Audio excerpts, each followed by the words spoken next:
obat, misalnya dikasih 2 obat dengan fungsi yang sama, itu tidak boleh. Kalau yang non racikan tuh minimal 30 menit. Balik lagi di Ovarium, obrolan free kesehatan reproduksi untuk umum. Teman-teman, Tifa masih bersama dengan Kak Uta. Kak Uta ini merupakan salah satu apoteker di klinik Utama Seruni.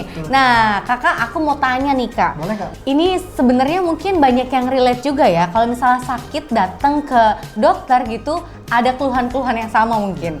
Kenapa sih waktu kita menunggu obat itu suka lama gitu kak?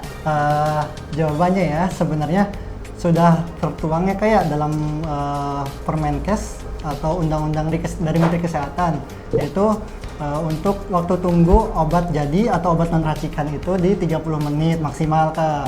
Untuk obat racikan biasanya kan anak-anak tuh obatnya racikannya kayak, nah itu waktu tunggunya maksimal di 60 menit. Jadi kalau yang non racikan tuh minimal 30 menit, yang racikan itu minimal 60 menit.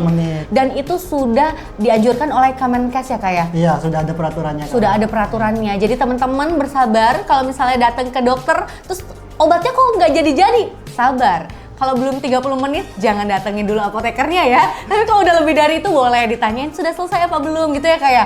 Selain itu ada penjelasannya juga kak. Oh gimana tuh kak penjelasannya? Jadi kan salah satunya peran farmasi nih kak, atau peran apoteker atau tenaga teknik kefarmasian di depo farmasi.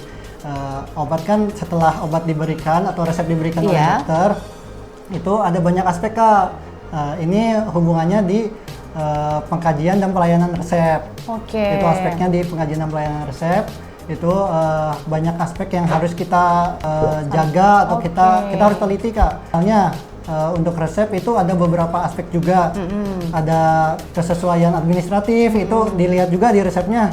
Ada nama pasiennya enggak atau identitas pasien, barangkali nantinya salah atau ketukar gitu ya. Terus ada paraf dokternya, ada nama dokternya, jadi biar jelas itu resep itu dikeluarkan oleh dokter. Kemudian ada untuk aspek farmaseutik, itu dilihat juga dari kekuatan atau bentuk sediaan. Terus ada juga ketercampuran. Untuk obat racikan kan biasanya dicampur apakah larut atau enggak. Kemudian ada yang terakhir ada aspek atau kesesuaian dalam klinis, misalnya aturan pakai, terus apakah ada duplikat obat, misalnya dikasih 2 obat dengan fungsi yang sama, itu tidak boleh.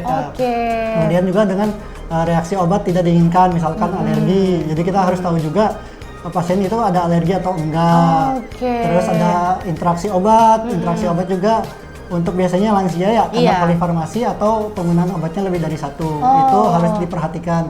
Jadi sebenarnya lamanya karena aspek-aspek tersebut. Jadi teman-teman sekarang udah tahu ya, kayak gitu penjelasannya. Nah, untuk informasi gratis seputar kesehatan, jangan lupa apa kak? Follow.